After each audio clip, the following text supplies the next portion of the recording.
Yeah! What up? Listen, forgive me, forgive me, forgive me. I'm turned all the way up today.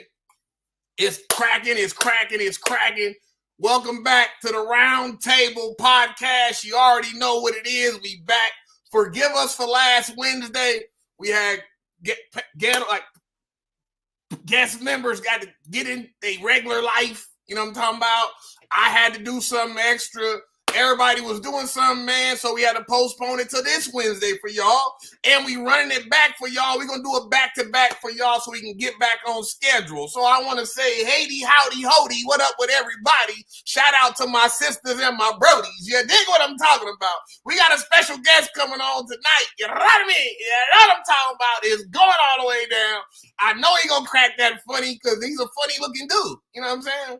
And, you know, that's just what it is. You know what I mean? So, you know, he going to go ahead and put his funny on. And, you know, in season 3, we've been all about making sure that we get special guests to come in and talk with the guest panel as well as presenting and letting them promote themselves, talk about what they do. So we're giving you an opportunity always to stay connected with the guest panel, but at the same time, meet some new people and see and promote and you know, partake in what they doing as well. You know what I mean? You did. You already know.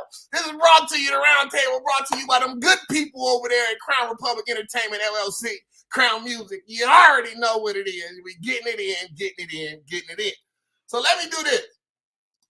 First thing I want to do, I want to recap episode 2, season 3. As always, you know what I'm talking about? We did the WTFs. You already know how that went. You know what I mean? We talked about the diarrhea thing that happened on the Delta flight where apparently a lot of passengers ended up getting diarrhea for some reason on this flight, and they had to end up stopping the flight, turning around. Now, I said to y'all, and I'm going to say it again, if I'm on a flight and half the flight get diarrhea, we're going to have to go ahead and get to where we getting to. They're going to have to take their time and get to the bathroom, open up another bathroom. Shit. I know that the pilots got a bathroom where they at too, so open up all that shit. Everybody got a shit. We got to get that in. You know what I'm talking about? Make sure we get that in. As Miss My Mai said, it was a very shitty situation. I agree with her on that. You understand? It was definitely a shitty situation. You heard me? We also talked about on the WTFs that they was, I don't even remember who the dude was, but he was saying that Obama had connected with him and was smoking crack and that they had sex. This dude and Obama had sex. Yeah, I just wanted to give you that face real quick so y'all can see how I felt about that whole situation. What are you talking about? And why did this just come out right now? He ain't been president in damn near 8 years, and now we talking about Obama doing crack and having sex with men? And then the man said he had no idea that he was Obama. You see Obama's face, you know Obama's face like you know Tupac's face. Stop playing with me, bro. Everybody know Obama. Stop. Anyway, listen. Then we did the Aaron Rodgers story. I so hated for that man, praying for that man. He was one and done, bro. That man played about 5 minutes of his NFL career and then blew out his Achilles, man. It was all over after that, man. So I hope that he gets the opportunity to rehab and come back.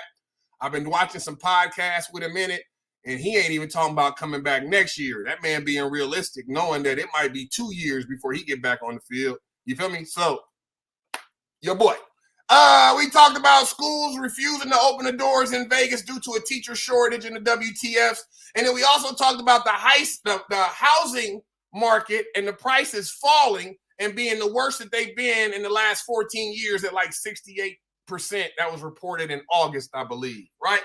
Then we had a special guest, Miss Brittany Rivoli from Let's Get It Poppin' LV. She came in here talking about her cake pops and pretzels and all the stuff that she do. And then she talked about she ain't eating no sweets.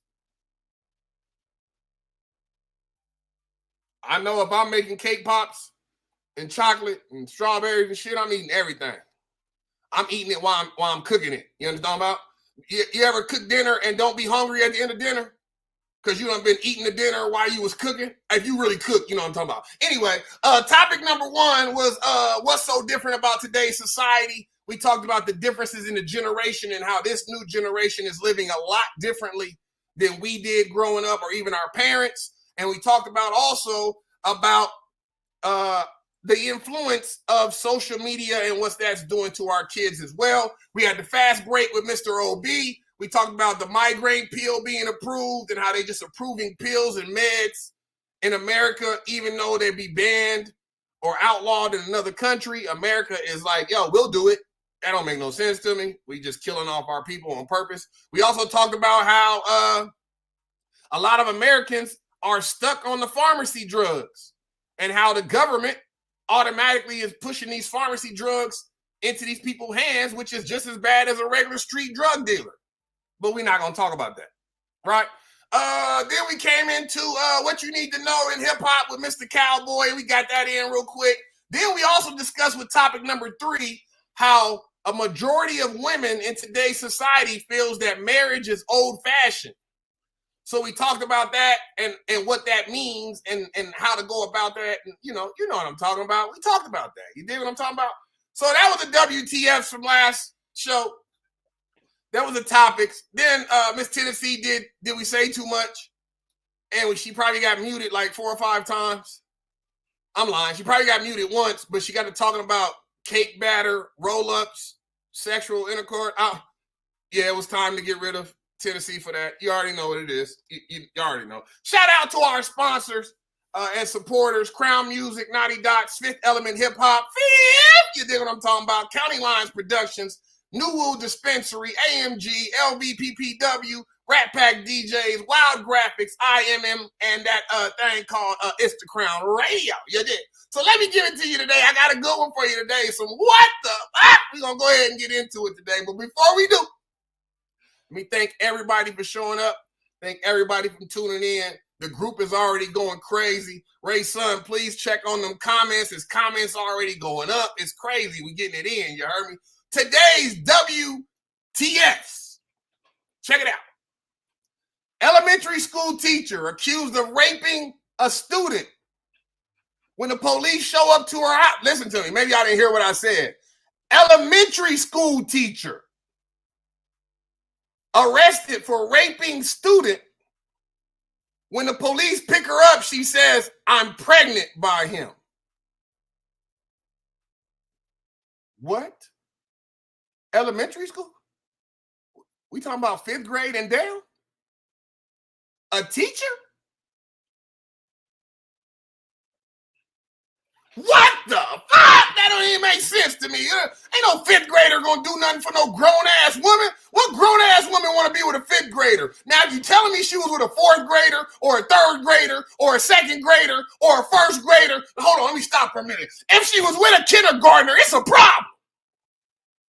It's already a problem. You was with an elementary kid. Now you talking about you was pregnant. That woman is sick. She need her license taken away. And what they need to do is hang her up from the jail cell and beat that ass like a piñata. That's what they need to do. But I'm just talking. We're going to go to the next one. What the? Listen, a dad dies in his home. His son calls 911 twice.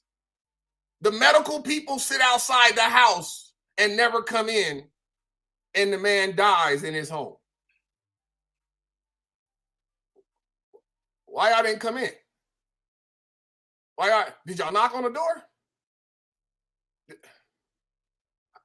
Tell me how the ambulance people or the medical people sit outside your crib and never come in your house. I ain't never heard of that before, but it's facts. All this news you hearing is coming from news.yahoo.com. Think I'm lying? Look it up. It happened. What the? Listen. The case for Kenneka Jenkins, that might be your people's, cowboy. That might be your people's. Kenneka Jenkins was the young lady in 2017 that was found in the hotel freezer after the party, right? Her mama just settled with the hotel in August. It took damn near 7 years to get that figured out. Y'all found this girl in a freezer. It ain't like she was faking. She was dead. And she was at a party and seen at the hotel. And if I'm remembering right, it was quite a long time ago. But if I'm remembering right, the video they seen workers of the hotel with her last before she was found dead the next day in the freezer. What the fuck? What's taking so long? What it took you that long for? Let that have been my daughter.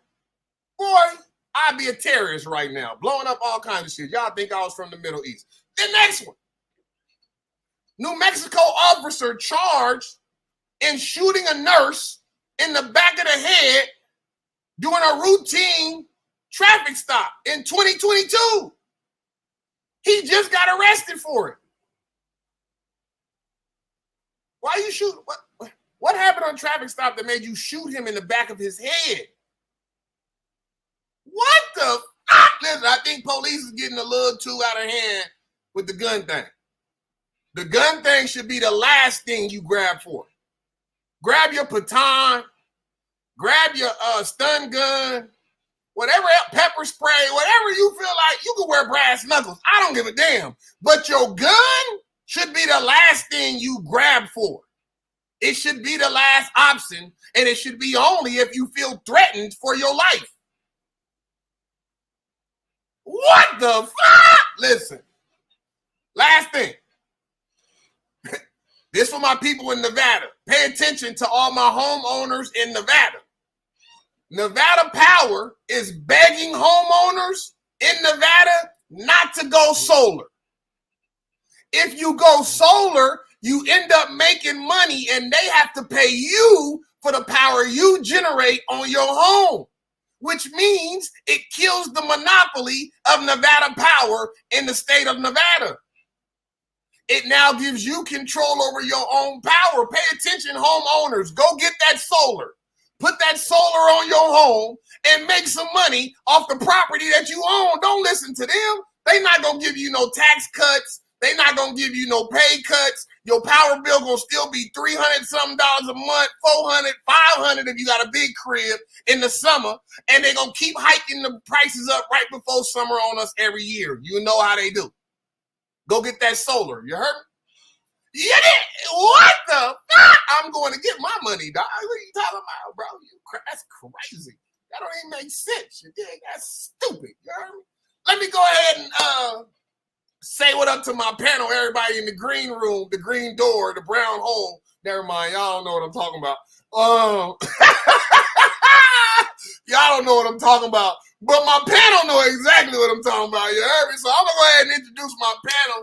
I'm going to say what up. Listen, I got to bring him on first because I don't know what he did today. But this fool done dressed up too cool for school today. He is ready. You know what I'm talking about?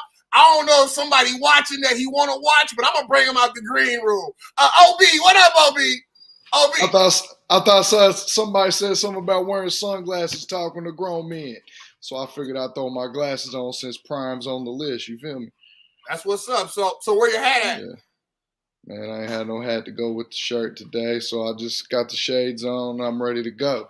Got my necklace on, just ain't got the whistle, though. You know what I mean? I'm official without the whistle. Oh, you on one today, huh? Shit. Man. Yeah, you on one ready. Today. I see you, white chocolate. You ain't playing no games today, huh? Woo! What they say? What that boy Eddie Murphy say? He said, Hercules. I see you, my guy. I see you. Welcome back, brother. It's great to see What's up, you, man? Right? Yes, sir. You too. You did. I'm going to go to, the fashion guru, the one talking about, Miss Pretty. We're going to go to Miss Pretty next. We're going to go ahead and go to Miss Pretty. Miss Mama, what up, though? Miss Booty, what up, though? Huh? Thank you. What's happening? Well, I ain't got no glasses, but You didn't get the memo. Me neither. I didn't get it neither, but it's okay. No, but I'm ready. By the looks of the rest of the green room, didn't nobody else get that memo either. So we good, Mama. Don't worry about it. We good. What's up with you? You had a good day? No, this is going to be the best part of my day. I am ready. That's a beautiful thing to hear. That's great to hear. Always glad to have you back. Let's get it. You did? Thank you. Oh, boy. I will go next. You know what it is. You know what I'm saying? Mr. Introduction, Mr. Background, my music, my life. If you don't like me, your girl do. Oh, you know what I'm talking about. You heard me. That boy Cowboy. What up, cuz? What's good, my nigga? What's good? What's happening, fool? Huh? Just chilling. What's poppin'? We up. We up. We up. You already know what it is. Full of We it up. today, too. Huh? And We up, what? We up, bro. You already know what it is. We up, bro. Welcome back. You know what I'm talking about? We in there. Yeah. You already know. My guy. I'm about to bring him in, my big Brody. You know what I'm talking about? My right hand. He always checking me out, keeping me balanced. You know what I'm talking about? One of the hosts of one of the dopest hip-hop podcasts in the city of Las Vegas on the West Coast. You might not like it, but your mama do. You know what I'm talking about? She tune in every Friday. You know what I'm talking about? I seen her outside the other day in a little mini skirt talking about where them Fifth Element boys at. My man Ray Son. What up, though? What it do, man? What it do? What's cracking, Hell of an bro? intro right there, bro. Yeah, you know I'm good. I got you. I'm gravy. Let's go, bro. Let's go. We up. Hey, We and up. look, Welcome back. look at this right here. What is it? You hear that right there? I heard that. I got us a little. You got the sound effects. Let's do it, man. Let's do it. We about to have a dope show, bro. We about to get it in. Let's go. Welcome back, bro. Let's get it. Yes, sir. The last one, but not the least one. She been on one all day today. I don't know if y'all see her Facebook. I don't even want to bring her on for real. Y'all don't even understand. She been on. I got up at 4:00 this morning, and my first post that I seen this morning, she was talking about. Yeah, I'm gonna go ahead and bring it. You know what I'm talking about? Sis, what up, 10? What's cracking? Why you already on mute? That's crazy. You already on mute? We ain't even started yet. Because I'm trying to keep it light. All right. Turn your volume down. I'm bringing it down. I'm a chill. You say what? Okay. Your computer volume down. It's all good. You know, We good now? I don't know. I still hear you the only one. I got you though. Welcome back. You know what it is. Lastly but not leastly, I want to bring in our special guest today, man.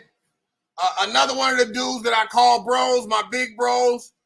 Spent a lot of nights talking to him. He's talking me off a ledge. I'm talking him off a ledge. Are we talking good business? Are we cracking jokes? Or are we running them on each other? You know what I'm saying?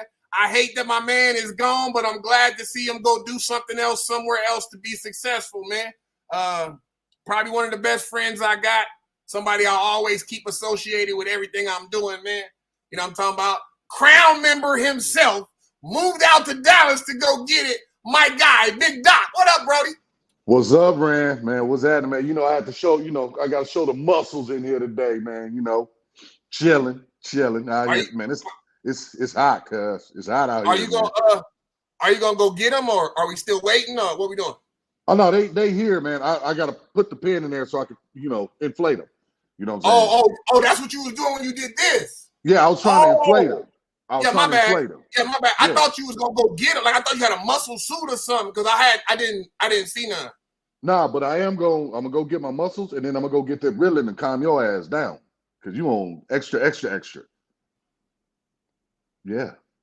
Are you done now? I think so. That's what's up. My man, what up, Doc? What you been doing, Doc? What you been doing since you moved out there? Honestly, man, just getting acclimated to the area, man. Did a couple of spots out here, Snookies. I did the Arlington Improv. I did the Dallas Comedy Club. So, just introducing myself to the Dallas scene. We getting it in. Yeah, oh yeah, man. Just a matter of time. I'm gonna be out there in a hot one. We gonna put the whole thing together. You already know. Oh, indeed. I actually got a real good spot already, man, to rock out of, man. So, yeah, we definitely making it work, man. Yeah, we gotta do some talking too, because I got a little gig for you in Atlanta too. Like I said, we got some talking to do. Yeah, I'm telling you, we got some talking to do. You know I'm down for that, man. You already know. Hey, give the I got a segment at the end of the show for you to give out, you know what I'm saying, your information, talk about shows you got coming up. You know what I mean? Tell us any stories, comedy, and all that. But can you give us a quick synopsis about who Big Doc is. Who is Big Doc? Those that may not know you, those that may not follow you, tell us about Big Doc. Shit, Big Doc, man, the Big Shack of comedy, man, born and raised out of LA, man, lived in Vegas for the past 12 years, military veteran, Muslim brother, man, father of Cupcake, you know, my baby. Cupcake. What up, Cupcake? Chef extraordinaire, you know what I'm saying? Just, you know, real laid back, big, gentle dude, man. So, you know, if I like you, I like you. If I don't, I don't. You know, it's one of them things, man. Just getting out here telling that funny, man. That's it. So, you know, look for big things because I'm coming with my own podcast, man. I know. We're supposed to be doing this album too, this comedy album. You ain't telling about the comedy album? Oh, we gonna do that. You know what I'm saying? As a matter of fact, I'm gonna be coming home pretty soon and shit. So we gonna get it set up, man, for sure. Yeah, I want to make sure. Me and Big Doc been working together for years, man, 4 or 5 years, maybe even 6 for real. But I want Big Doc to do a comedy album like Richard Pryor.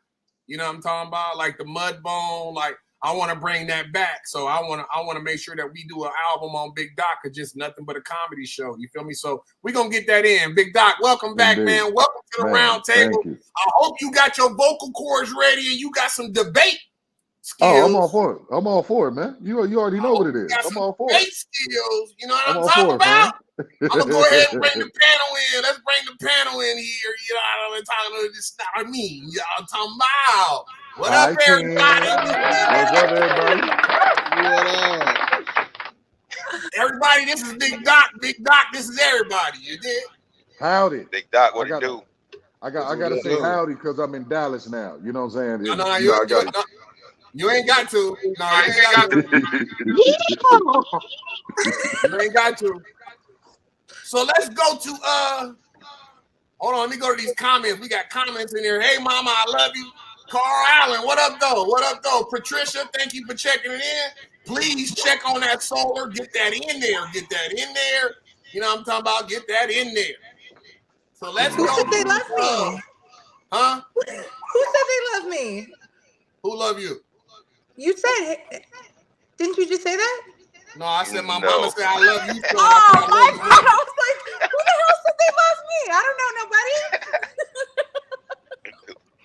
We love you. Sorry. Go ahead. Is she trying to get us fucked up by her boyfriend or what? What the fuck she trying to do? What's she trying to do? I feel like that was some setup shit. She tried to set me up right there. I'll be quiet. No, he's with his muscles right now. Oh, he got his muscle suit too? That's crazy. Everybody got a muscle suit. Did he have to pump him up? No, he does that all by himself, honey. You know what I'm talking about? Let's go topic number 1, y'all. Topic number 1. And I got this topic for you, Big Doc. For the reason of wanting to make sure I had some comedy parts in the debate for you. So in our first topic, I want to talk about women in entertainment. Why don't we see more women in entertainment doing comedy per se? I'm saying comedy, okay? And why is it that when I see women in comedy, in order for women to be funny in comedy, they have to be very, very raunchy in order for us men to laugh at their jokes? Big Doc, why is that? To be perfectly honest, yeah, you know what I'm saying, I don't necessarily agree with it. I know quite a few female comics, man, that aren't raunchy, you know what I'm saying, and are very good comics. Joe King, Shannon Butler, Tabloid. Well, Tabloid can get a little raunchy, but I don't know. You know, I don't know why they do that. You know, rather than, I mean, because comedy is a male driven profession. You know what I'm saying? But I don't know. I think with a woman comedian, a lot of them are, I guess if you want to say, kind of trying to get onto the level of like a male comic and, you know, be accepted. You know what I'm saying? So it kind of gets to me when they do that, because just be you, because it's almost like today's rap. You just regurgitating the same kind of head joke. You dig what I'm saying? Right. Or giving head Right. joke. You just regurgitating it. But I don't know. It's a fighting battle. Hell, Marsha Warfield, man. I think she's one of the if not the top. She's like the queen of comedy right now. And she ain't raunchy. She's just hella funny. You know what I'm saying? So I don't know. I don't know. Shouldn't be like that though. Ray, Big Ray, what you think?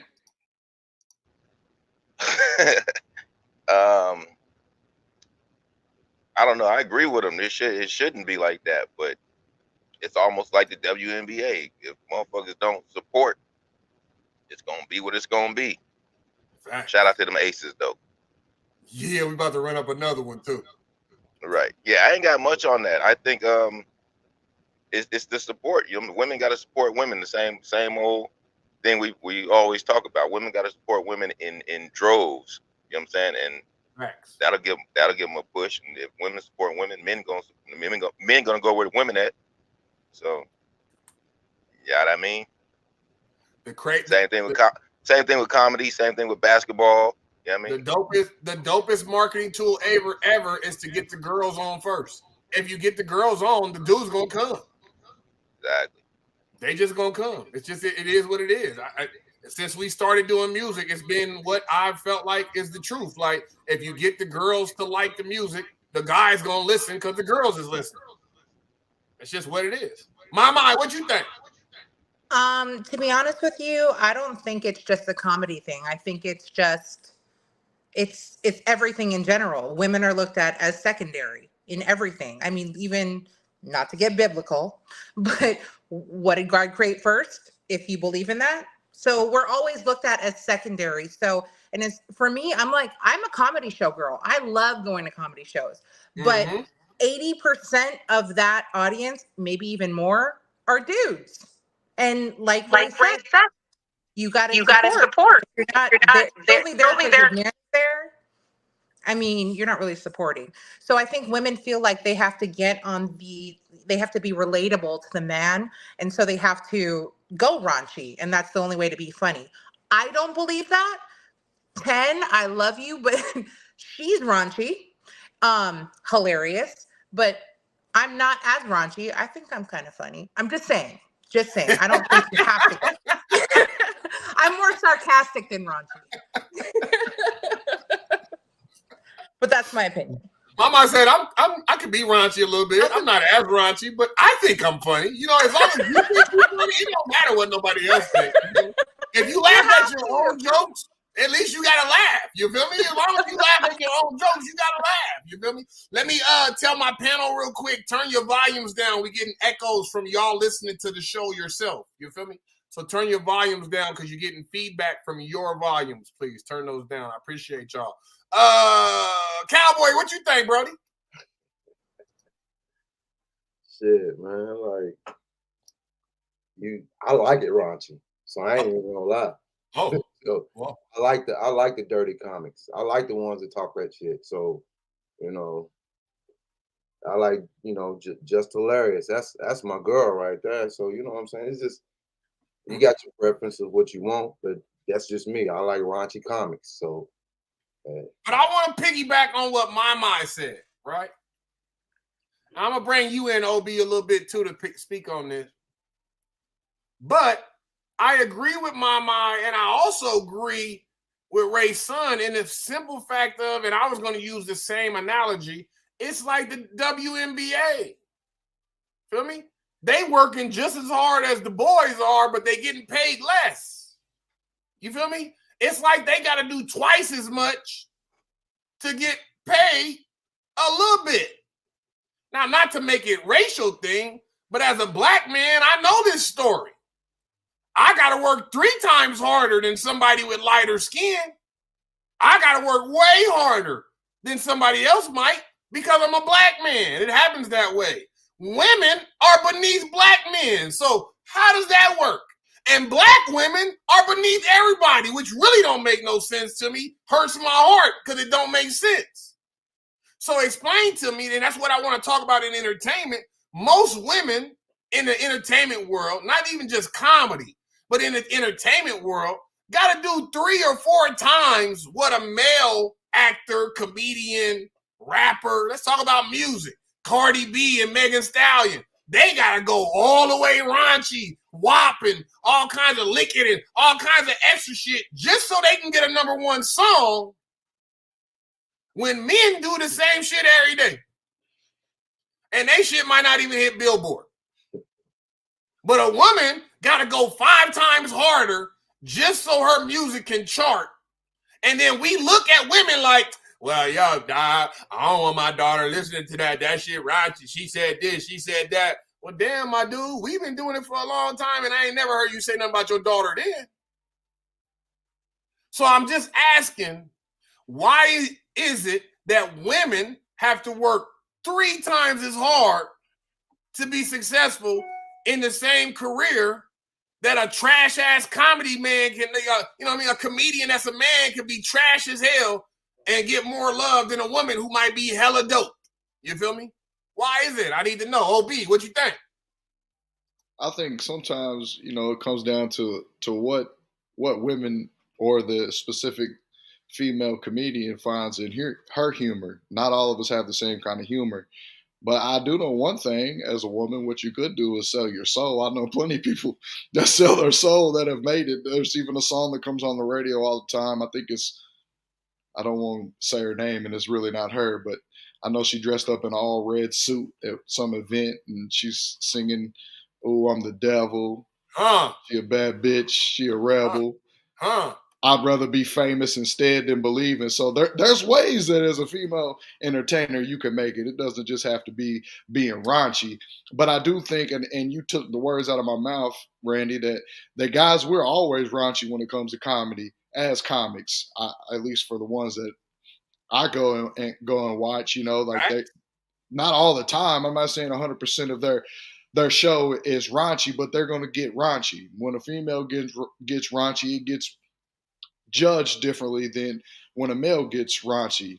Kind of goes in hand with a lot of different things, male, female, of stories and topics that we've discussed on this season and the previous season. But I mean, you don't have to be raunchy to be funny. It's just really, is females' humor the same as men's humor? I know ours is a little bit different, me personally, than some of these female comedians, but I do rock with some female comedians. I want a female comedian. I got you, Ray. Hold on. I want a female comedian to come in and talk about dudes, like dudes talk about girls. You feel what I'm talking about? I want a female comedian to come in and tell me some baby daddy jokes. You feel me? Like, I want to hear comedy from a woman's perspective for real. You ain't got to talk about sex, but you can. Tell me some sex stories about little Peter that came over. You know what I'm talking about? He said he had that work. He didn't have that work. You know what I'm talking about? Tell me some funny comedy about your life type shit. I don't really need a woman to be super raunchy to be funny. You know what I'm saying? Go ahead, Ray. Samore does all that you were just talking about. She can get raunchy, but she can talk that funny. She can go in on men. You know what I'm saying? And have you laughing your ass off. And just going back to them being raunchy, why do they have to be raunchy? Because it's the United States of America. Look. And you know how men, we want our Pornhub, like Big Doc said, you know what I'm saying? You put them on gas. I ain't know if somebody was going to say it. In the Chizat. But we want raunchy. We want sexy. We want, you know what I'm saying? That's what we like. So that's what the male, I ain't gonna say society, but whoever's pushing comics, you know what I'm saying? Whoever's pushing women comics, it's selling that. That's what they're pushing. So, and I guarantee it's a man. I guarantee it's a man behind it. Absolutely, but I wouldn't doubt if it was a woman. Right. And shout out to Doja Cat too. CB. Doja Cat is hard too. Hey, I wouldn't. Yes, she is on his new album. I wouldn't be surprised if we found out it was a woman behind it. It wouldn't surprise me either. You feel me? But let's do this real quick.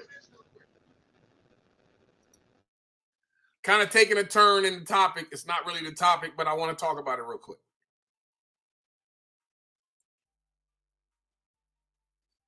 I got daughters. Cowboy got daughters. Feel me? I know Ray got daughters. I know OB got daughters. Tennessee got daughters. Big Doc got daughters. Mama got a son. It's going to be a little different for my mind, right? Because it's a boy. I feel like boys is easy. You feel me? I feel like boys is easy. From a man's perspective. I can't speak from a mother's perspective. But from a man, girls are the hardest thing in the world for me to raise because I'm not a girl. So I don't understand some of the emotions. The first Shark Week that my oldest daughter had, I was stuck. I was lost. I went and got 10 ponds, not 10 pads. You know what I'm talking about? My daughter was like 12. I hand her one. Like, she like, what I do with this, Daddy? Now, first and foremost, she started her period at my house on my weekend. She bleeding. I'm looking at her like, yo, go get in the shower. I'm going to go to the store. I don't know nothing about nothing. Feel me? So I go get 10 ponds. Y'all hear me? 10 ponds. It's a 12-year-old little girl, bro. 10 ponds. I come back and hand it to her here. She like, what I do with that? I don't know. Put it up there. I don't know. Do what you do. I call my mama, trying to figure out what's going on. My mama like, no, not 10 ponds, 10 pads. Shit, I ain't going back to the store to buy no more. I already was embarrassed buying these. What the hell? I ain't doing that shit. So I say all that to say that from a male's perspective, I'm just speaking my mind, so bear with me. From a male's perspective, I don't want my daughter to have to feel like, or either any of my daughters to have to feel like as a woman, they have to degrade themselves to be liked, to be successful, to get the same props that a comedian or an athlete or whatever profession, this person can be 3 times worse than you, but you got to act a certain kind of way just to get a pay raise, just to get the recognition, just to get some flowers for the same job you do that another male does. I understand the topic, but for me being a girl dad, it's kind of offensive to me a little bit that my daughters have to do 3 times more than the worst man in the world at the same career just because they a woman who might be more qualified at the job than the man is. Goes back to Ray's statement with the WNBA. They playing the same damn sport that the boys are, but they not getting paid. And I get it. They not getting the same revenue coming in as the guys are. I get it. But yet they still hooping. Ran. They still balling. It don't make sense. Ran. You got as far as the entertainment, I got to bring up some of the greats. You had Queen Latifah, Monie Love, MC Lyte, Muhammad Dia. You had these MCs, even Lil' Kim. Even though Lil' Kim was raunchy, when she wasn't raunchy, look at what she was doing. Like Lil' Kim had flows, Foxy Brown, Remy Ma, Raw Digger. You know what I'm saying? Boss from back in the day. I don't know if y'all remember Boss, but Boss from back in the day. So you had MCs out there, female MCs out there that was really giving it to you. You know what I'm saying? It wasn't on no raunchy level. They didn't have to do something else that the men wasn't doing. I mean, look at what Queen Latifah did in hip hop, and she's still very much well respected. I'm just saying. Bro. Nah, Queen Latifah never met the heights in music that some of these sorry ass male rappers met. Stop it. How could you say that? Now, how can you say that? How can you say that? How can you say that? That's a major reach. That is not. So MC Lyte. So you telling me MC Lyte, Queen Latifah, they didn't reach them heights? Never. They was never on the same level as a Biggie or a Tupac or none of a Jay-Z. None of. I can tell you AZ. I can tell you Cannabis. Them niggas was trash, but they never got there. Queen Latifah was never on that level, bro. Queen Latifah had to do a movie where she showed that she was really gay in order for people to even look at her like, oh, okay, wow, that's what's up. No. Queen Latifah existed well before it set it off, man. Don't do that, man. No. Don't downgrade the Queen, man. Don't do that, man. It ain't me, brother. I didn't put her there. You just said it though. You are not about to tell me. That Queen Latifah, who, man, ladies first, and you know what I'm saying, UNITY, and man, come on, man. I don't got nothing to do with it. That's 3 songs, brother. I can name you 3 songs from sorry rappers that got way more love than she did. Okay, name them. We talking about some of these niggas right now. Well, so the times has changed from when Latifah and MC Lyte and all them You can even put the same male MCs from that time era.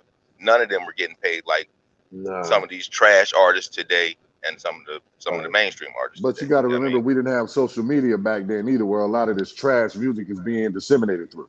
Let me say this. You know what I'm saying? Cats was doing it through the trunk of their cars. You know what I'm saying? Out there on the boulevard. You know what I'm saying? Selling their CDs. Hell, Rand he's still selling CDs out his trunk, man. That's my boy though. That's my boy. That's the old hustle, which needs to come back. Needs to come back. I feel you. Facts. That ain't even a joke. That's factual. But somebody we didn't mention, and I think that was way harder than Queen Latifah, probably is at the top of the list, probably better than Lil' Kim, Cardi B, Megan Thee Stallion, is Da Brat.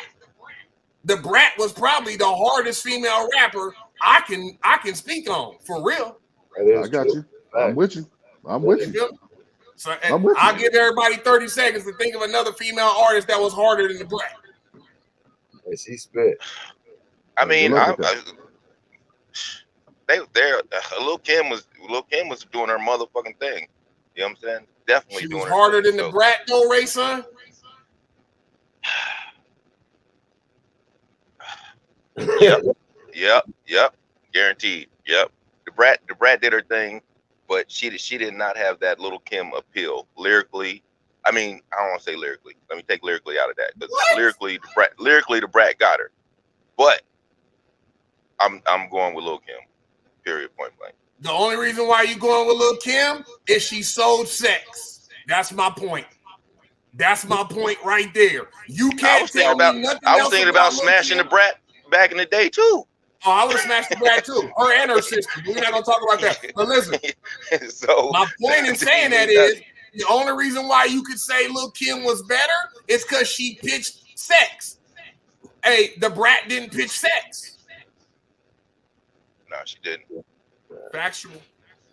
Since you talking, Ray son, you won. Go ahead. It's your topic. Let's go ahead and switch our topic. Let's go to the next segment. What's the word with Ray son? What up, brother? I got two things in my topic today. Black men wearing skirts, dresses, things like that. So Usher was in Paris for the Louis Vuitton fashion show or whatever, and they got us again, man. They had him in a skirt. He's gonna say it's a kilt or whatever, but it was a skirt. So my thing is, do y'all have a problem with black men being emasculated, wearing these skirts, dresses, kilts? And it's happening. Not just the comedians. We got regular. Hear myself that going, but yeah. How do y'all feel about black men in skirts and dresses?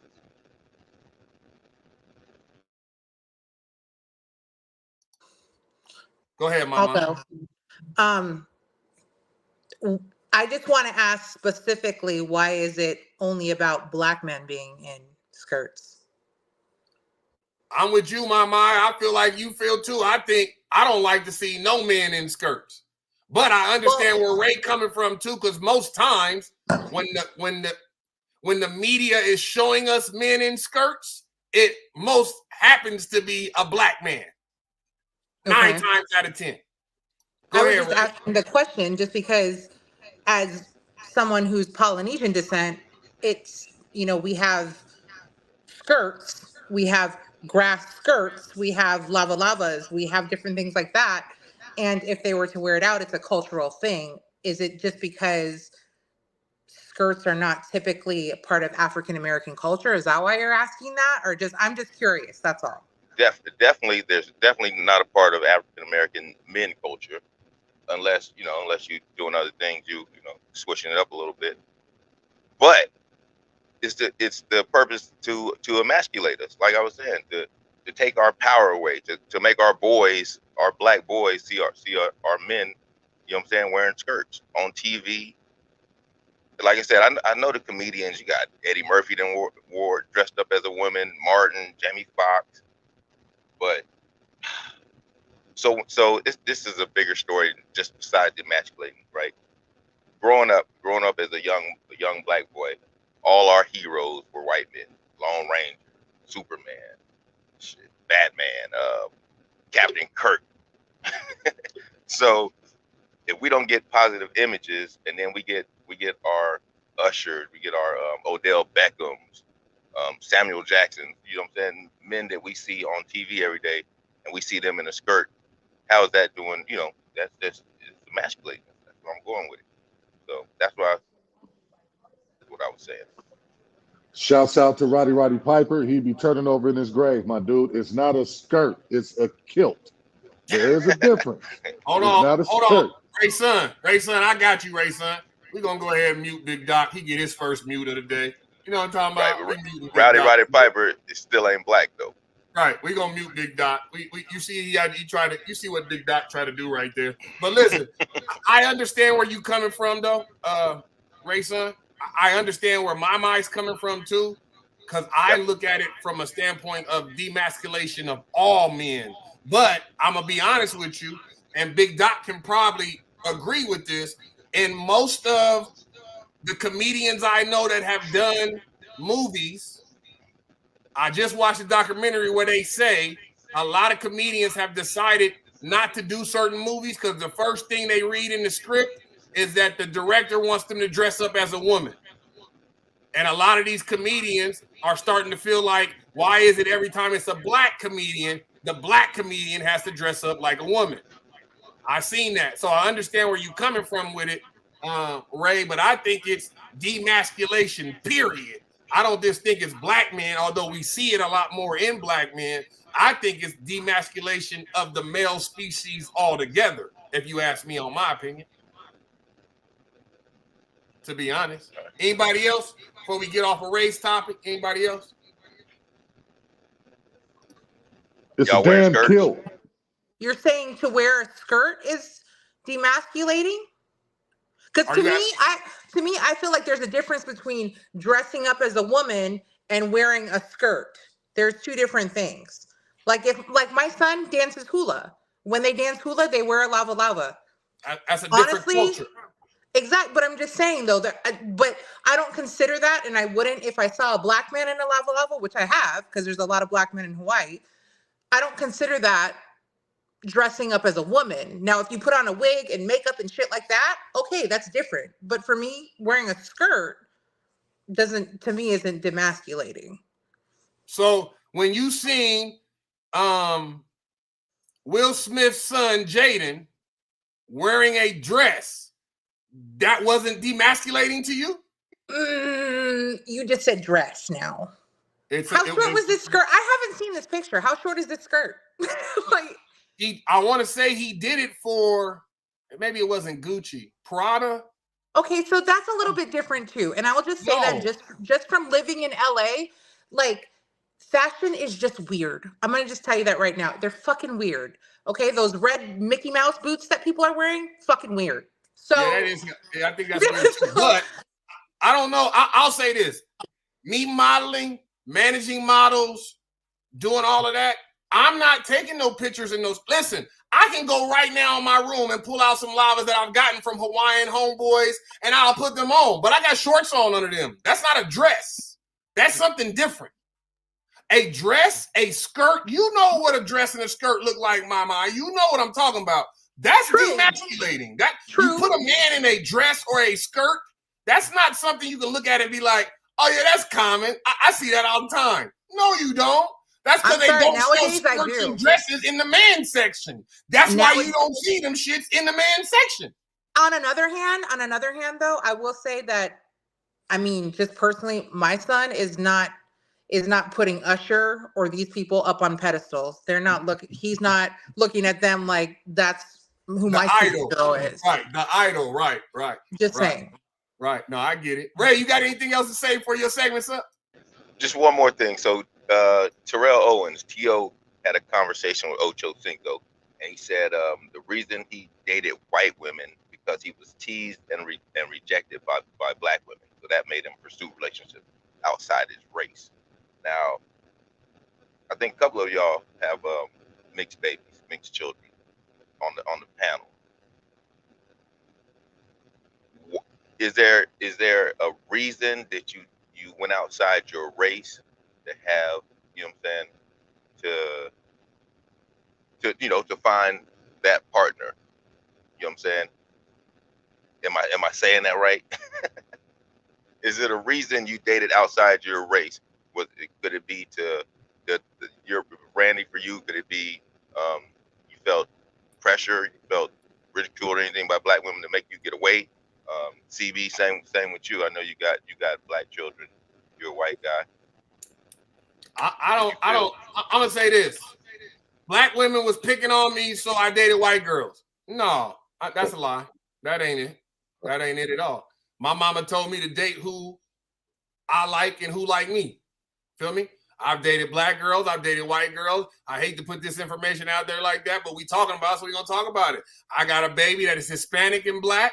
I got a baby that's Italian and black. I almost had a baby that was black and black. I done had enough sexual intercourse and situations that, you know what I'm saying? I done had some abortions. Probably would have had 2 or 3 more other babies, right? So it ain't never been, I date Hawaiian, I date Polynesian, I date whatever I like. If I see you and I like you, I'm going to date you. What's happening with you? You want to go to the crib? You want to eat dinner? You want to go get some drinks? That's me. Feel me? I can't speak on nobody else, but I have never looked at a woman and said, I don't date black women. You know what I'm saying? Oh, I don't date this kind of woman. Like, I hear where you coming from, Ray, and I'm glad that you bringing it up because me and you talked about it. I was like, that's the stupidest shit that I could have ever heard T.O. say. Why would you say that, T.O.? Like, that's dumb. But to each his own. I know there's some black men that don't date black women because they say they don't like their attitude. Well, I mean, to each his own. It is what it is. But I just don't think that's the reason you give for not dating a certain race. That just don't. It's just me. Y'all tell me what y'all think. Who up next? Mama, are you up? No, I mean, I agree. I never was like, this is what I'm going to do. You know, like I'm not breeding like a freaking dog. Like, oh, if I have a mixed baby, they're the most beautiful. Granted, my son is pretty damn beautiful, but it just always happened that way. That's what I was attracted to. Like some people like blondes or some people like tall, some people like bigger. You know, that's just what I was attracted to. I just, like I said, so yes, I've dated mostly black men. Now I'm with a Samoan dude. Like it just happened that way. But I think he's piggybacking off of what I've heard black women say that, oh, black dudes don't want to date me. So I went and dated white dudes. So yeah, I don't agree with that either. I think that's a piss poor excuse. Who else up? LB, you got mixed babies. What's up? Yeah, to be honest with you, man, I'm just attracted to the melanin skin tone. I like darker skin, darker hair, smooth looking skin. I like the culture. I grew up around the culture, being an athlete, playing different sports. Obviously, you all know, being an athlete, you're dealing with predominantly, I'm a minority in most professional sports. So coming up, I was around a lot of people who didn't necessarily look like me, kind of adapted into the culture and saw these women. I'm like, wow, this skin is beautiful. Like it started like back in like elementary school, man. Like, I don't know. It's been a long time, like this. I'm not new to this. I'm true to this. Elementary school, bro. Man, I remember you stick in elementary school. Hey, it was that Wayne one. It was that Wayne Wonder "No Letting Go" music video. It threw me off. I was like, whoa, I don't know if I can hang on this. You know what I'm saying? But nah, man, it's and to be honest, another reason, which is more on a serious level, is I think one day that I won't see it, my kids won't see it, probably even my grandkids, my great grandkids. But I do think one day America is all going to look like one species. We're not going to be so diversified. We're actually going to kind of blend together, and we're going to look like an American and not, being a salad bowl where you could just pick out. Yeah, we're going to be American, and I think the time is coming. We're moving in that direction very, very slowly, but each day, if we can move forward, I want to be a part of the change and not a part of the problem. So that's kind of another reason why deep down, like on a more serious note, besides my attraction. I agree with you. I remember being in college. I got you, Ray. I remember. And the food, man, the food. Stop playing. They cook. They can cook. Stop. Listen. I remember they use seasonings. On they chicken, huh? On they chicken, huh? Pork chops, greens, neck bones, oxtail, all that. Hey, they making real macaroni. It didn't come out the box, huh? This ain't craft, baby. You know what I'm talking about? Man, that came I'm out gonna the go to you, oven. Ray. I'm gonna come to Easy. you. I'm gonna come to you too, Cowboy, because I know you got mixed babies too. But I'm gonna go to Ray. I want to say this quick. I wrote a thesis my senior year of college that talked about the only way to get rid of racism completely is for us to have a country that is culturally diverse of mixed babies. Because how can you be racist of a culture that you are? How can you say that you hate white people if you mix white and black? How can you say you hate black people if you mix Hispanic and black? How can you hate somebody else when that's part of you? So I definitely agree with you, OB, that there come a point in time in America, I don't know when it's going to be either, bro, but there will come a point in time in America when the cultures will be so mixed up that their color is going to be tan. Everybody's going to be of a tan color. You feel me? Go ahead, Ray. Oh, wow. I'm looking at the tan color situation.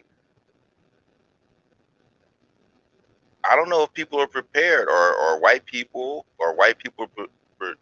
prepared to lose their whiteness to almost like be the destruction of the white race. You know what I'm saying? That's what we going through right now, brother. I feel like that's what we going through right now. You feel me? White men or the white culture is starting to feel like they're becoming the minority, and they have to flex that because no longer are they grandkids coming in the door and they have pale skin. Your grandkids coming in here and they're a little darker than everybody else in the family. I definitely agree with that. Yeah, boy, I ain't got nothing to say. I'm just by what OB said, you know, we all know that that's what it's coming to. It could be 100 years, 150 years from now, whatever, 200 years from now. We see how the races are mixing, but it's just crazy to think that we could. It's always going to be black. You know what I'm saying? It's always going to be black, and by the Constitution, you know, the what is the one drop rule. But I'm going off skip. But it's just crazy to think. It's just crazy to think that however many years from now, the white race could be gone. Even in Europe, even in Europe, even in Europe with the Prince Marion, whatever her name is. Yeah. You know what I'm saying? They already got mixed kids. So it's coming over there too.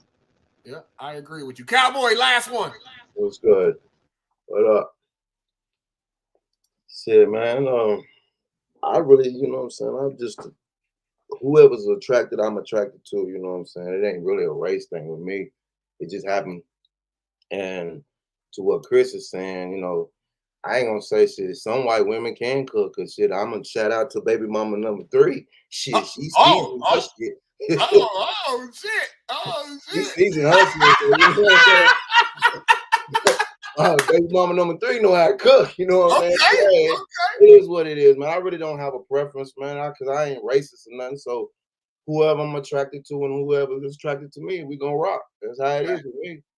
Facts. I agree with that, brother. Let's go ahead and move on. Topic number 2.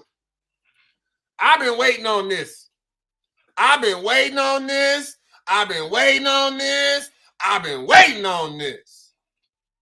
Now, I don't know about y'all, but I knew about Keefe D and all that years ago. I don't watch the Netflix specials of The Cop in LA. I don't watch the documentary about the investigation in Vegas. I done sat and listened to Suge talk. I done got homies in LA that told me, like, yo, Keefe D and his nephew, they the ones that did it. It was a gang war for almost 2 months of them Bloods and Crips killing each other because they already knew what happened. So I'm wondering why damn near 30 years later, we just now arresting Keefe D, and he been talking about this shit for well about 3-4 years, telling on himself. Yeah. He been telling on himself about 4 years. So I'm confused on why we just now arresting this man and making it a big deal when that should have been done years ago. Go ahead, panel. Somebody chime in. Go ahead, man. I'll shut, but I'll say that Keefe D did a proper agreement. So when he did that, basically he went in, told his story, couldn't get arrested for what he said federally. They were still, I don't know what took the state so long to, really get the evidence together and all that good shit, but that's who picked it up. The state of Nevada picked it up. He told the story to the cat in LA. Hold on. Compton. He did a immunity. It wasn't immunity. It's a proper agreement. What a proper agreement is and what it states is you can come in, you can basically admit to us what you did, and we can't prosecute you for what you did, but it doesn't grant immunity. Immunity is immunity. This is a proper agreement. So basically it's saying we can't prosecute you for it. However, the state can pick it up. So federally, he can't get prosecuted, but the state can pick it up. That's who picked it up. Hold on. Go ahead. I got something that says something different. Let me see if I can find it. Look up a proper agreement. What I read about it is he got immunity in the state of California. His dumbass didn't think about. Listen, hold on, Doc. Go ahead. I'm going to tell you. Okay. He got immunity in the state of California where he couldn't be charged in the state of California. He felt like because he couldn't be charged in the state of California and he was doing podcasts and talking about it in California, that the state of Nevada could not touch him, not knowing that there was no immunity or no clause in the state of Nevada that was going to protect him. I'm trying to find a little write-up about it for you right now. Somebody else chime in. That's what the proper agreement is. You just basically gave the definition of the proper agreement.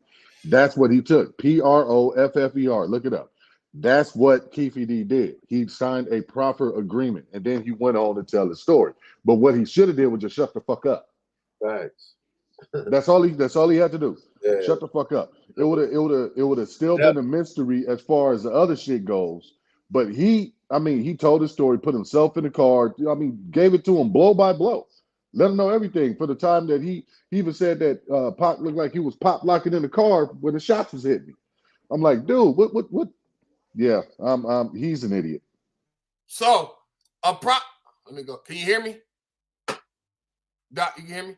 Proper agreement and asking for immunity is almost the same thing. It's stating that police could not and would not self-incriminate his statements based on what they told him, basically giving him immunity from the case. Feel me? It's not immunity. If it was immunity, the state of Nevada couldn't pick it up. No, not if it was done in the state. These are two different courts of law, two different states.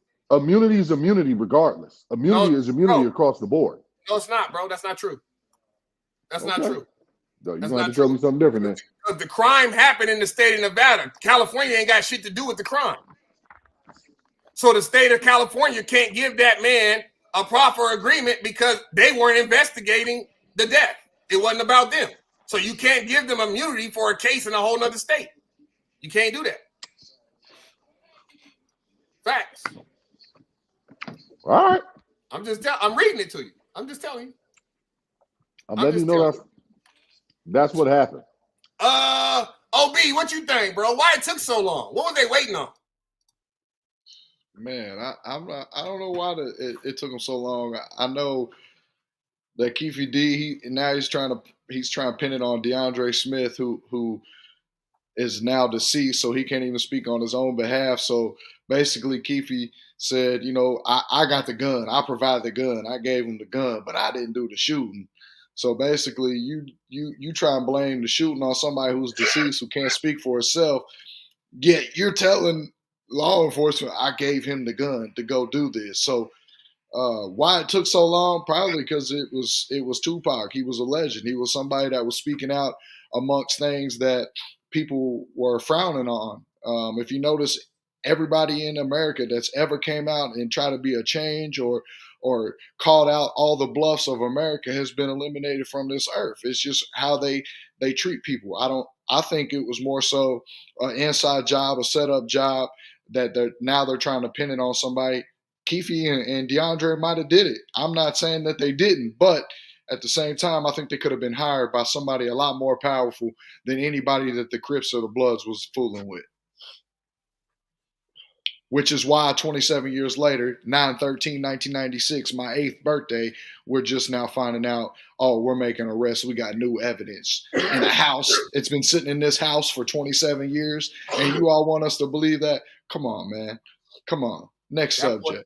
That boy said he was 8 years old.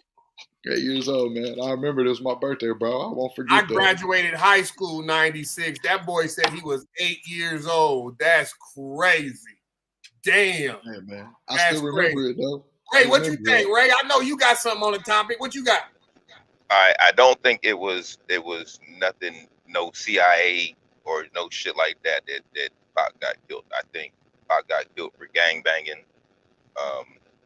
It is what it is. They jumped Orlando Anderson and shit. They said Orlando Anderson was a killer. Now, did Orlando Anderson shoot Pac or did the other cat? I'm not sure about that. And then another reason why it could have took so long, because in 1996, Vegas was starting to transition into a family town. Yeah. And we started getting rid of the what happens in Vegas stays in Vegas logo. And started transitioning into a family oriented city. So they probably didn't want all that heat. You know what I'm saying? Tupac got killed on the strip. But the crazy part is motherfuckers is still getting killed on the strip in the same type fashion. Drive-bys, police choking motherfuckers out. So, but that could have been the reason it took so long. They probably tried to let it die down and go away, but shit never went away. So. No, I agree with the vision, most definitely. I definitely agree with the vision. 10, what you got, 10? Uh-oh, let me do this quietly. None. I mean, I remember I was in Tennessee when this shit happened. So, excuse me, when it happened. And then a couple of weeks later, my auntie got married. So, it ain't Keefe that be in my brain. It's that P. Diddy stuff that be in my brain. But we talked about him last week. So, 2 weeks ago. And so we good a month or whatever. First episode, probably. I don't know. But yeah, whatever. It is what it is. I think, I don't know. I'm with you, 10. I be thinking about the P. Diddy thing too, man. I be really thinking about the P. Diddy. You're right. We talked about it a few weeks ago, a month ago. It was kind of speculation then with Keefe D getting arrested. And the information coming out, it look a certain way right now. It look like I need to know some more information. And then, to be honest, it'll really hurt my heart, man, if I find out or if the evidence proves that Diddy had something to do with it. And because they put the hit on Pac, they killed Biggie to make it right. You feel me? That's gonna fuck me up, man. Because you just got rid of two legends. Feel me? That shit could have been handled way differently.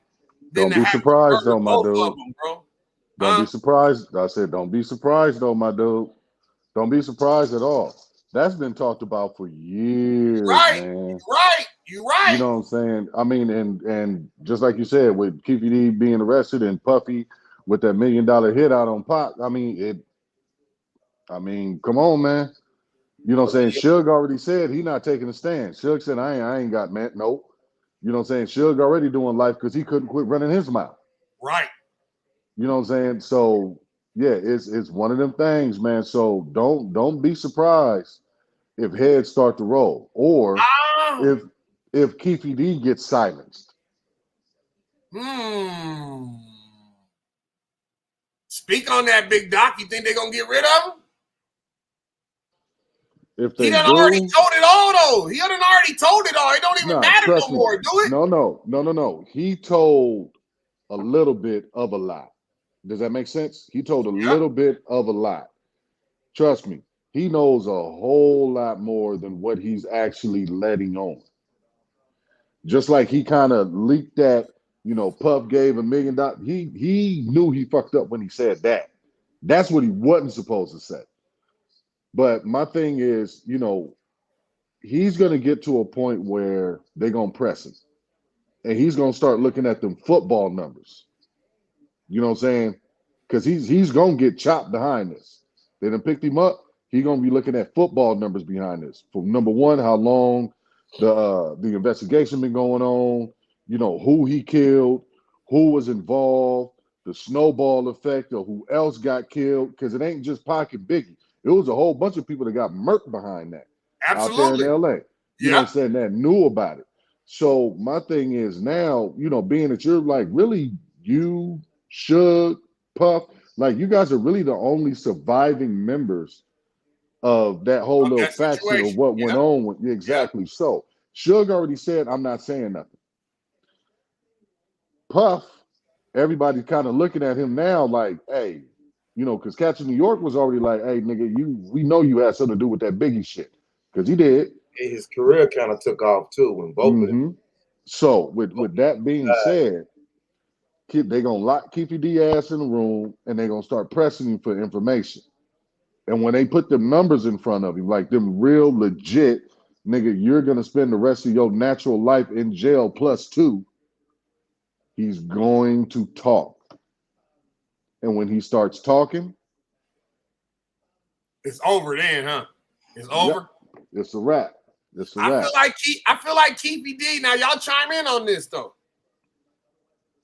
I feel like Keefe D might be doing a little extra talking because that $1 million never hit Keefe D's hands. No, Ray? Keefe D just doing this extra talking because he dumb as hell.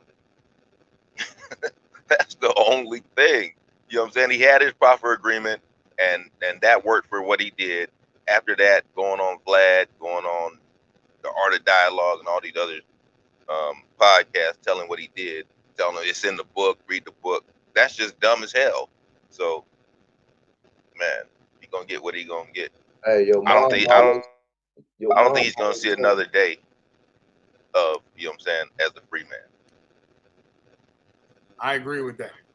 I think this, regardless of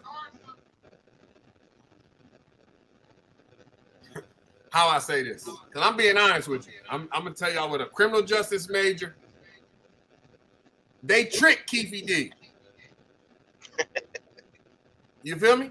They tricked Keefe D. They told Keefe D that he couldn't be prosecuted in the state of California.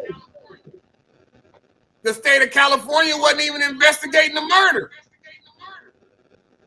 Feel me? So Keefe D felt like with this agreement, whatever we want to call the agreement, right? With this agreement, he wasn't going to be prosecuted. So he got real comfortable in talking. Listen, Doc just said it. Ray said it. That fool wrote a book, cuz. I don't know about y'all, but if I got dirt, I'm not writing a book about it, y'all. Listen, I'm taking that to the grave with me, bro. If you know, you know. If you don't, you don't. You ain't gonna never hear it from me, and I'm definitely not gonna print it out and sell it so y'all can make some money off of my dirty secret. It don't make sense to me. So I feel like in the long run of all of it, Keefe D got tricked. They tricked his dumb ass. They tricked his dumb ass thinking he was safe, and he wasn't safe. He wasn't safe. He thought he was untouchable, and he wasn't untouchable. Mama, you the last one. What you think? I think just the overall lesson here is shut the fuck up. Don't say shit, huh? Shut your mouth, huh? No, that's last question. And y'all tell me, just shake your head, yes or no. Was that nigga, was Keefe D tattling? Was he tattling?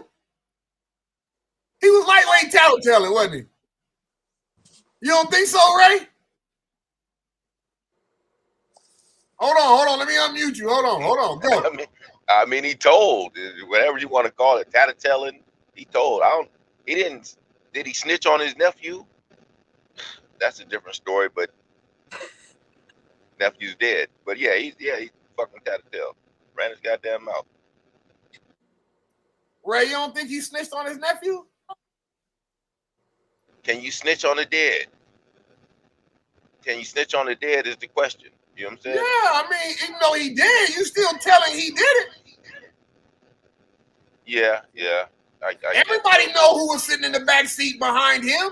You ain't got to say you handed the gun to your nephew. If you say, I passed the gun to the back, everybody know who was sitting behind you. Right. I'm just saying, is it snitching if the person can't be prosecuted because they're dead? Yeah. I mean, did T.I. do it? Semantics. I think, maybe I'm wrong, but I feel like if you tell regardless if they alive or they dead. You told. You're still snitching. He might not get in trouble for it, but you snitched. Yeah. So would I know how the snitching rule is. Ain't none of us no gangster shit, but would y'all tell on somebody dead to get out of trouble? Nah. But ain't that what T.I. did? T.I. said he was just bullshit. T.I. said he was just bullshit. Man, look here. If that motherfucker dead, he ain't coming back. I'm telling all kinds of shit that motherfucker did. Nigga, he was the third shooter on the grassy knoll. He was a motherfucker that shot Reagan. He was a nigga in the Audubon ballroom that killed Malcolm X. He was a nigga across the street from the motherfucking Lorraine Motel that shot Martin Luther King. He was a nigga that gave Elvis Presley his drugs. Nigga, he did everything. Nigga, I'm telling. Because he dead and he can't come back. That's just the way it is. I don't give a fuck about snitching on no dead motherfucker. Nigga, he dead. So Randy, you said you wouldn't. Black, you said you wouldn't.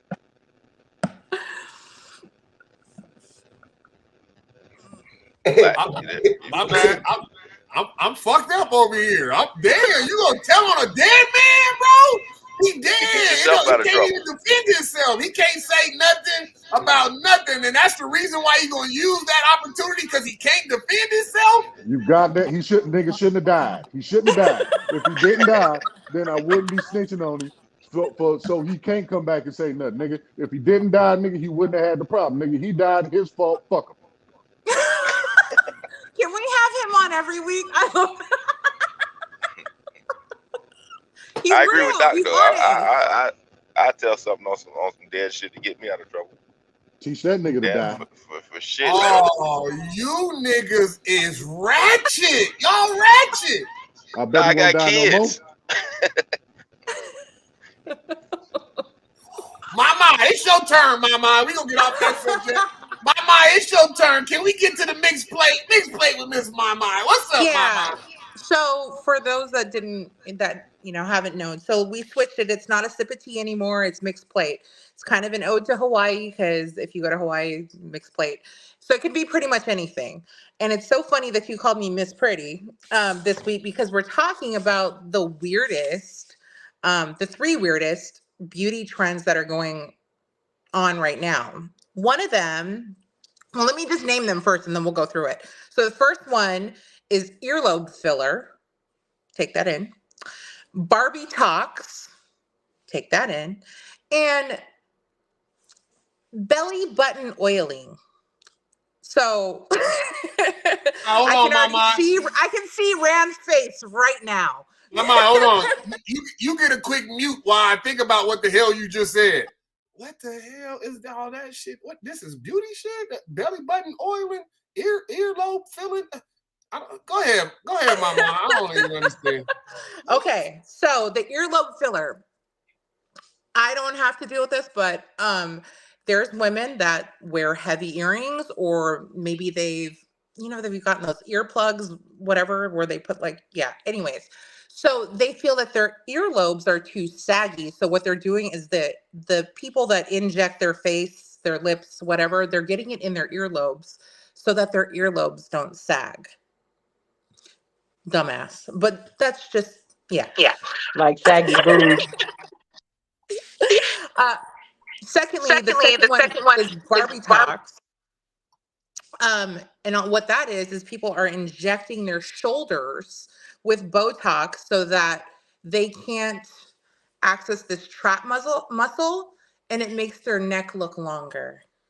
So it's called Barbie Talks. Also dumbass. And then this belly button one, okay, don't judge me. I'm going to try it. So it's on TikTok. I know. Just wait, just hold on before you make that face, Fran.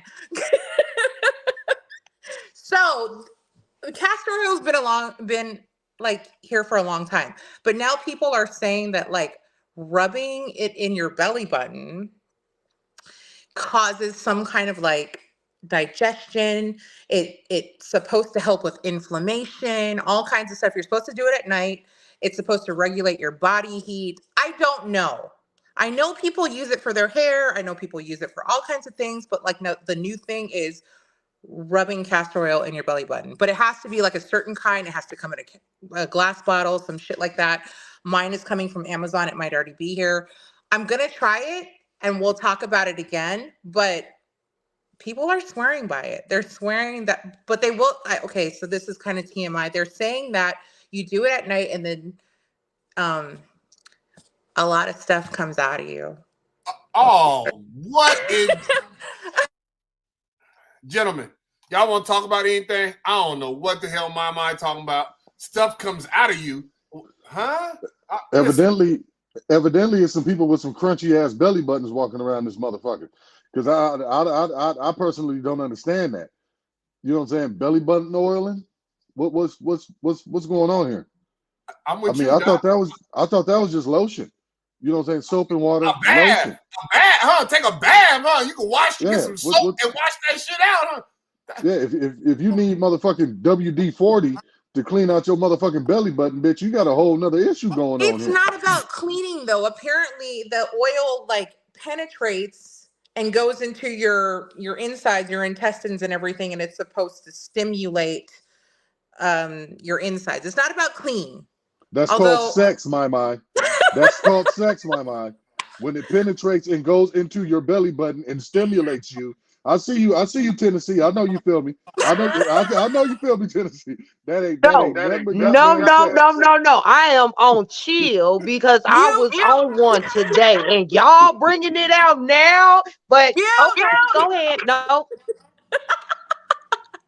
So yeah, that's the 3 weirdest that's going around right now. I like I said, I'm going to try. I'm not going to do the Barbie Talks. I definitely am not going to do earlobe filler, but I will try this one and I will report back. Let's see your belly button, my. Because I think it's crunchy. If you're doing mute both of them. Mute both of them. Right? Thank you, 10. To all the families and got their kids watching and everything, I'm not advocating any of this. I don't know nothing about this. I didn't know about the belly button oiling, washing, WD-40, keeping you squeaky clean. I ain't know nothing about the insertion and the stimulate. I didn't know about none of this. That's not on my agenda that I sent out. I'm just letting y'all know that. So continue watching. We appreciate your support. Stay up. Don't try none of that shit Mama just said.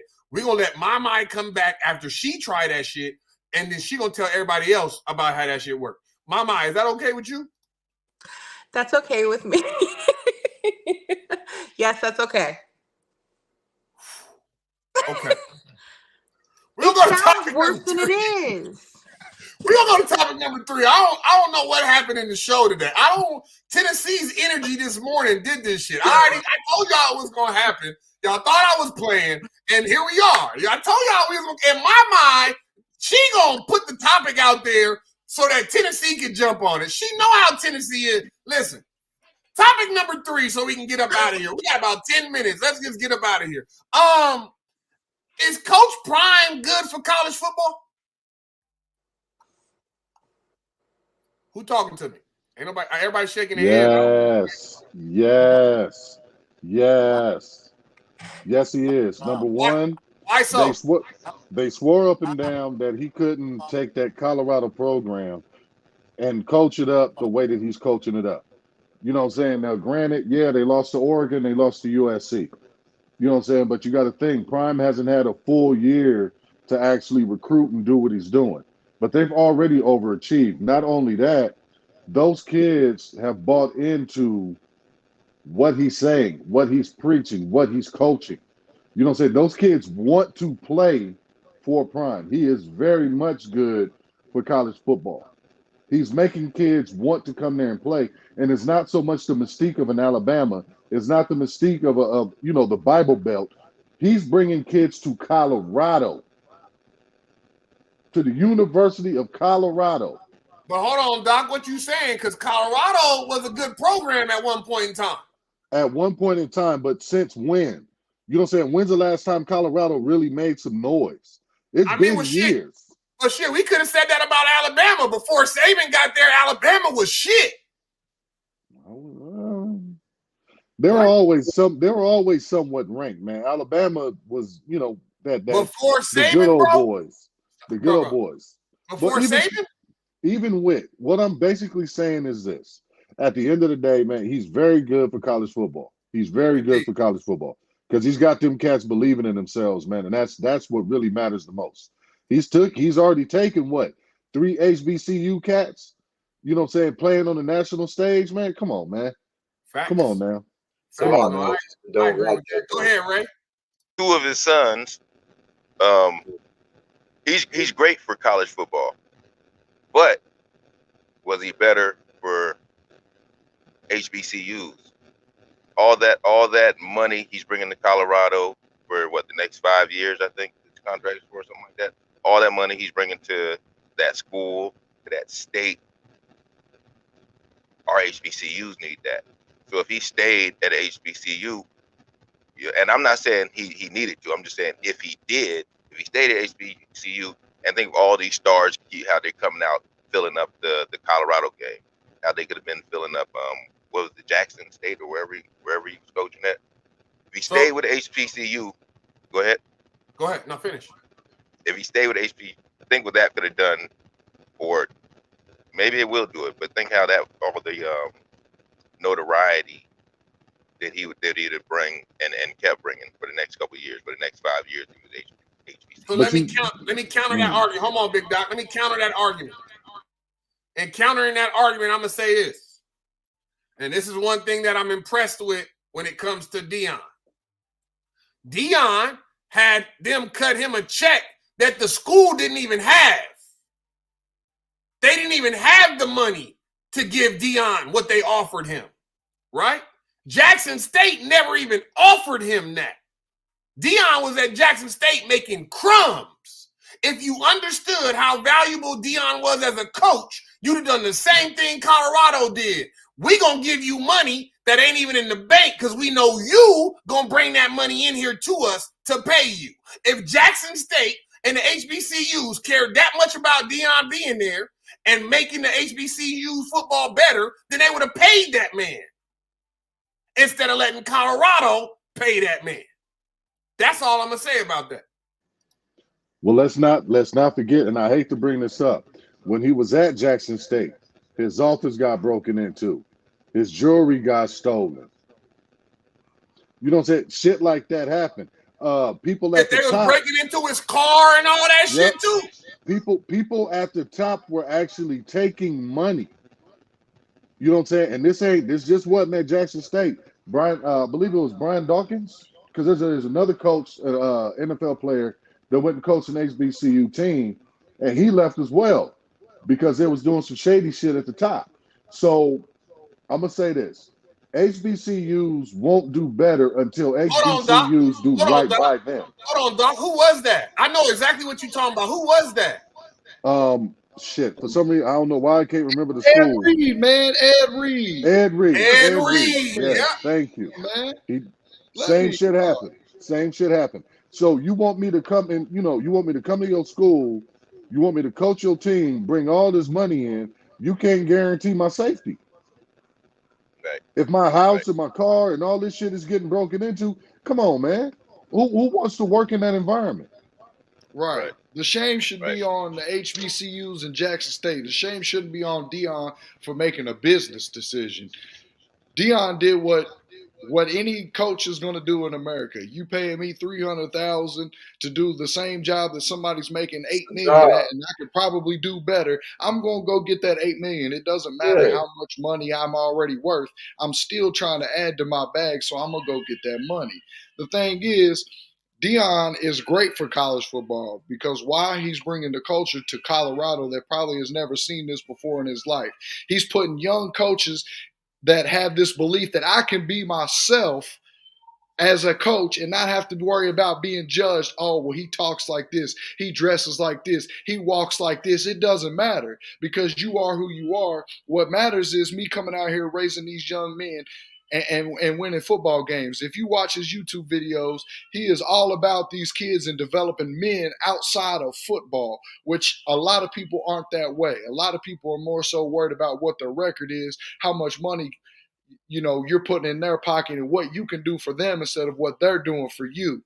Now, when it comes to his effect, the primetime effect, he's bringing in $17 million a game to Boulder, Colorado. $17 million. Like you said, Ray Son, that could have came to the HBCUs, but the HBCUs didn't know how to manage and use Deion to their advantage. They wanted to do the crooked shit that people at the top, it doesn't matter if you're white, black, Hispanic, Asian, people at the top are all crooked. And what do? They do crooked shit. Well, Colorado said, we're not going to be crooked. We're going to go ahead and pay you and let the primetime effect pay off. It's a gamble. And guess what? The gamble has worked. Big Doc said it. He's already overachieved. They won one game last year, went 1-11. He went 3-0 in the first 3 games, came up to 2 highly talented teams and lost. Yeah, they got smacked by Oregon, but they came back versus USC getting smacked, and they really showed some fight and show that they could battle through adversity to be one of these top programs. And what does Prime keep saying? Don't let me get going. Because it's going to happen. You're not going to be able to recruit with me. You're not going to be able to bring in these players and do the things that I'm doing for these players. So you better go ahead and load up on me now because my time is coming. And guess what? He ain't hard to find. God damn it, you tell him, John B. You tell him. That fool called him John B. I'm so done with Doc. Doc is stupid as hell. Listen, I'll say this. I agree. Already. Me and you already talked about it, Brody. You know what I'm saying? OB, I feel like this, and I know it's facts. It's factual. Since Deion has been doing his thing at Colorado, I applied for many a head coaching job in Las Vegas. It's always been you're a little rough around the edge, Black, or you're not really like some of these other coaches. And I'm not going to be like some of these other coaches. That's not who I'm going to be. In the last 6 months alone, I done got 3 coaching offers from different schools that understand and see the prime effect and know, we got to get us a coach like that. We got to bring us a coach into the school that's going to be able to have that effect on our kids, that effect on our community, that effect on our football team. Hell yeah, OB, I agree with you. Prime is definitely good for college football. My only problem right now is they are going to beat Prime down for every loss that he takes this year due to the fact that his team ain't ready to play at the level that they playing. They've overachieved, OB. Let's be honest about it. Their offensive line is trash, yet they beat Nebraska. Yet they came back and beat Colorado State. Yet they beat TCU. And their offensive line is trash. So give him one recruiting season, a full year. Let him go. And he said it. I just need about 8 more players. Let him go get them 8 players. This time next year, we're going to be having a whole different conversation about college football because it's going to quickly turn in a favor where we're going to be saying Deion can't lose. Damn, he can't lose. Finish it up, somebody. Cowboy? Mama? Or now. Go ahead, Mama. My bad. No, I was just going to say, like, for me, I like him more now than I did when he was playing for the NFL. I like his coaching style. Tyson, my son plays football. His coaches, they are very rough around the edges, to the point where last Saturday they didn't get to play because of some stipulation, and one of the coaches got a little bit rowdy, and let's just say the game was canceled. However, he is a great coach. He came back and he apologized. He admitted his faults, but I would not want Tyson to have another coach, because the way that they motivate, and like I said, or like you guys were saying, how Deion's all about the kids, this coach is the same way. You can tell he is passionate about those kids. That's all I really fucking care about. So, like I said, I like him more now than I did when he was in the NFL, and I think he's great for college football. Facts. Anybody else before we close out? Hey. Go ahead, Ray. I didn't hear you. What you say? I said, must be the money. That's factual. I'm gonna let Tennessee say something before we get out of here. Now I'm gonna go to Big Doc so he can promote himself one moment. Hold on. Go ahead, Ten. You sure? Yeah, because she ain't said much today, so I'm gonna let her do her thing. You feel me? Oh, you ain't coming off. You gonna unmute me? Okay, so how y'all doing? I'm here. Nervous. No, but for real, I ain't, you know what I'm saying? Y'all topics, you know, I chime in on topics where I could put my input in. And I don't watch Deion Sanders, even though I am a fan, for real. But yeah, I don't too much know about this topic. That's why I'm in the cut. You feel me? Don't trip. I'm still here. I'm learning shit. Have you been watching any of the CU games, or you just ain't been paying attention at all? I haven't been paying attention at all.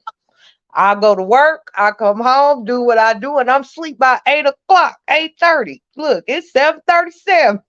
Woo. She lying. She up talking about brown hole. Exactly. You muted. Don't come back out of there. Stay in the corner. Listen.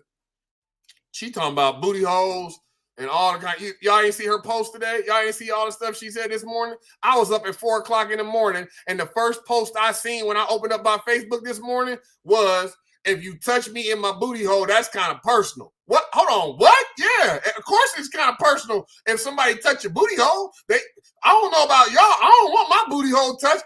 Stay away from my booty hole. I don't even listen. I shit. That's the only contact my booty hole have with anything is shit. Shit all day long. Shit.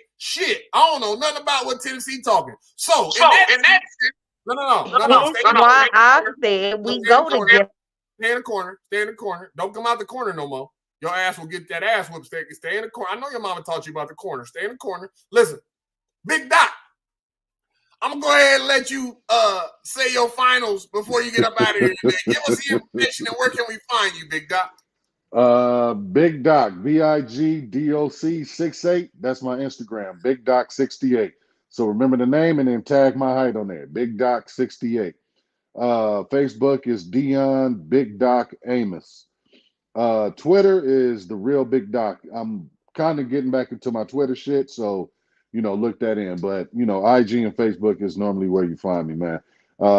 Thank you for everybody, like real shit, for having me on the show, man. It was fun as always dealing with Rand and 10. I love you. I love you, girl. I was happy to see them post because you so motherfucking fine to me, 10. Shit. But shit. Other than that, what is going on, damn it? Listen, Big Doc is always soliciting on my damn shows. Every time Big Doc come on my show, he get to soliciting. Now, I ain't going to talk about no information because I got some inside information. I ain't going to say nothing. But I know Doc is being sincere when he's saying what he's saying. You know what I'm talking about? But listen. No, Doc. No. Not right now. Later. Do that later. Do that on your time. Don't do that on my time. Feel me? You in Tennessee, do whatever y'all do on y'all time. Feel me? Now, I'm going to come back to you, Doc. If you get to soliciting again, bro, I'm going to kick you out the show, bro. I ain't never kicked out no special guests, but I'll kick your ass up out of here, bro. You know what I'm talking about? I love you to death. I'm going to let you do your thing. Back to Big Doc. Here we go. Hold on. Coming up. I got some shows coming up in Arizona. I'll be giving the dates out soon. I'm rocking and doing my thing out here in Dallas, Texas, man. Hit the Improv already, the Dallas Comedy Club, Snookies, man. Gonna be starting my own podcast here soon. Getting some things out. So just, like I said, keep up with me. Definitely keep continuing to support Rand, man, and everything he's doing. He doing his overhype ass. And man, bro, I love you, man. I love you and I miss you, dude. Real shit, man. Off top, you already know what it is, bro. I appreciate you coming on, man. You know what I'm talking about? You have no idea for real how much it means for you to come on. I already know you're going to bring the funny. Listen, it takes a lot for my mind to say, hey, we want this person on. Listen, out of the whole group, my is the pit bull. She protects the crown. You know what I'm talking about? My be feeling a certain kind of way about people that come on this show. You know what I'm saying? So for my to say, hey, where he been at, that's something different. You know what I'm talking about? So again, Doc, you already know what it is, Brody. Appreciate you for coming on, man. Oh, yeah. John B, the nigga with the ugly ass Raider hat. Yeah, man. But it's nothing but love, man. Tim, I love you, Tim. That's crazy, bro. Listen, I'm getting up out of here. Listen, I'm putting my people in the green room. Thank y'all for coming, Big Doc. I appreciate you. Listen, I don't know what it is, man. Listen, I don't know what it is, bro. I love my man, Big Doc. If y'all seen my I'm Back video, Big Doc is in the I'm Back video. Ray Sun is in the I'm Back video. You know what I mean? I appreciate my brothers for real, but I don't know what it is about Big Doc. Every time we do some business, man, he get the soliciting, man. He get to listen. Big Doc could be a pimp. He probably was a pimp at one time in his life because his solicitation game is amazing. He should probably be a bill collector. He probably will go far with that. He might really win with a bill collector. You know what I'm talking about? He might really win. You know what I mean? Let me make sure I tell y'all again, man. Thank y'all for coming, man. Thank y'all for tuning in. Thank y'all for the comments. You know what I'm talking about? We truly appreciate y'all, man. The show gets better and better every week. Tune in next week when we bring you the back-to-back segment. We back up next Wednesday, 6 p.m. Pacific Standard Time. If you'd like to be a guest on the Round Table podcast, you got to talk to Miss Mama. No, I'm being smart. If you like to be a guest on the Round Table podcast, man, inbox me, hit me, whatever, man. We got a lineup of guests that's coming on the show, but we always looking for more guests to come on the show. But if you come, pause, my bad. If you come, pause, you got to make sure that you ready to do some debating, man. Make sure you ready to get your conversation up. Make sure you ready to get it in with my panel, man, because my panel go hard, man. We don't play no games, man. You know what I'm talking about? We in it to win it, you dig? So I thank y'all again, man. Appreciate y'all for showing up, showing out. Thank y'all again. The Round Table podcast where serious conversations happen, you dig? I'm your man, Rand Black, the host. Thank you to my guest panelists. Always lovely to see y'all, man. Y'all don't know how excited I be just to do this show with y'all, man. Appreciate y'all. Love y'all to death. Everybody out there, fans, families, supporters, thank you again. We appreciate you. Y'all have a wonderful evening. We out of here. Peace.